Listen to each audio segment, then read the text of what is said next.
है BSE limited. सो दोस्तों, आप सभी को पता है कि कल के दिन बीएसई आपको फोकस में देखने को मिल रही थी। रीज़न क्या है? क्योंकि कल के दिन कंपनी के रिजल्ट हमें देखने को मिलने वाले थे।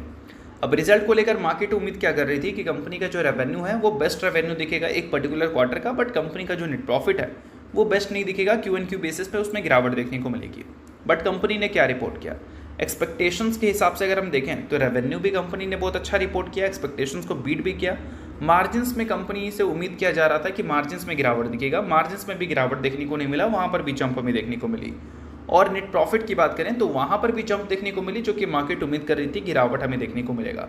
तो हर पैरामीटर पे कंपनी के नंबर्स हमें अच्छे देखने को मिले, फिर भी आज के दिन बीएसई में आपको अच्छी खासी ठोकाई देखने को मिली। अब इसके पीछे का सबसे बड़ा रीज़न है सेंटिमेंट्स आज के दिन नेगेटिव क्रिएट किया गया था नोवामा इंस्टीट्यूशनल इक्विटीज़ की तरफ से, और उसके अलावा और भी काफ़ी सारे ब्रोकरेज हाउस हैं जिसमें जेफरीज वगैरह का भी नाम आपको देखने को मिल जाएगा। सबसे पहले दोस्तों उन्होंने बताया है कि बीएसई ने Q1 FY26 के जो नंबर है वो काफ़ी ज़्यादा अच्छा रिपोर्ट किया। इनका एवरेज ऑप्शन ट्रेडिंग प्रीमियम जो टर्नओवर है वो इस बार हमें ईयर ऑन ईयर बेसिस पे 23.8% से ग्रो करता हुआ दिखा, जिस वजह से कंपनी के नेट प्रॉफिट टॉप लाइन यानी कि रेवेन्यू ग्रो करते हुए नजर आए। बट उसके अलावा कंपनी ने कुछ सेगमेंट में अच्छी डेटा रिपोर्ट नहीं की है, जिसमें कंपनी का कैश सेगमेंट हाईलाइट किया गया है। कैश सेगमेंट का एवरेज डेली टर्नओवर जो है ईयर ऑन ईयर बेसिस पे 20% तक गिरता हुआ दिखा है, यहाँ पर ये चीज़ें हिट की गई हैं। उसके अलावा दोस्तों ऑप्शन प्रीमियम की बात करें तो वो अपने पीक पे है, फर्स्ट क्वार्टर में 15,100 करोड़ का वो नंबर था। और दोस्तों इसके अलावा गिरावट के रीजंस की बात करें तो और भी कुछ रीजंस यहाँ पर मेंशन है, जिसमें एक चीज़ बताया गया है कि अभी रिसेंटली सेबी ने यानी कि security and exchange board of India ने एक सर्कुलर लाया था। इस सर्कुलर में उन्होंने बताया था कि एनएससी और बीएसई की जो एक्सपायरी है वो स्वैप होने वाली है, यानी कि बीएसई की एक्सपायरी जिस दिन होगी उस दिन अब हमें एनएससी की एक्सपायरी देखने को मिलेगा, और एनएससी की जो एक्सपायरी डेट था वो हमें बीएसई का एक्सपायरी होता हुआ दिखेगा। ठीक है, तो मतलब कहने का ये है कि पहले एनएससी की एक्सपायरी हमें थर्सडे को देखने को मिलती थी, अब ट्यूसडे को देखने को मिलेगा।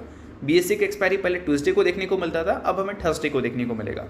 ठीक है, अब जिसके एक्सपायरी पहले रहेंगे उसको बड़े वॉल्यूम्स मिलते हैं, और बड़े वॉल्यूम्स का मतलब बड़े revenue and profit, clear cut समझ लो।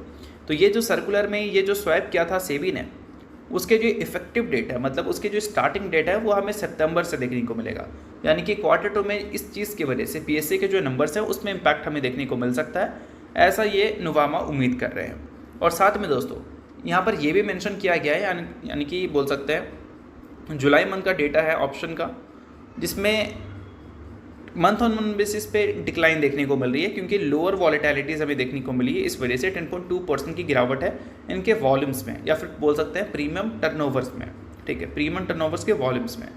और ये उम्मीद कर रहे हैं कि ये जो स्वैप हमें देखने को मिलेगा, इस स्वैप की वजह से बीएसई के जो नंबर्स हैं वो आगे चलकर हमें और भी गिरावट रिपोर्ट करते हुए देखने को मिलेंगे। नंबर्स मेनली यहाँ पर बताया गया है जो इनके ऑप्शन प्रीमियम टर्नओवर वॉल्यूम्स हैं उनके बारे में। और इन सारी चीज़ों के बाद जो इन्होंने एस्टिमेट रखा था 26, 27, 28 और 28 के फाइनेंशियल ईयर को लेकर इस कंपनी के नेट प्रॉफिट के ग्रोथ से, उसको उन्होंने कम भी किया है। अगर 2026 की बात करें तो 3.1% से कम किया है, 27 की बात करें तो 6.2% से कम किया है, 28 की बात करें तो वहाँ पर भी 6% से कम होती भी देखने को मिल रही है। तो इन्हीं सारी चीज़ों की वजह से उम्मीद है कि आज के दिन सेंटिमेंट्स हमें वीक होती हुई दिखी है। और मोतीलाल ओसवाल ने ये भी उम्मीद किया है कि इनके जो प्रीमियम टर्नओवर मार्केट है वो हमें 300 बेसिस से लेकर 400 बेसिस पॉइंट तक नीचे जा सकते हैं, यानी कि 3% से लेकर 4% तक गिर सकते हैं मार्केट शेयर इनके। तो इन सारे कारणों की वजह से मार्केट अच्छे नंबर्स को उतना ज़्यादा वैल्यू नहीं दी है, आने वाले कल के नंबर्स को ज़्यादा इंपॉर्टेंस दी है, और इन्हीं सारी चीज़ों की वजह से परफॉर्मेंस आज के दिन हमें वीक देखने को मिला है।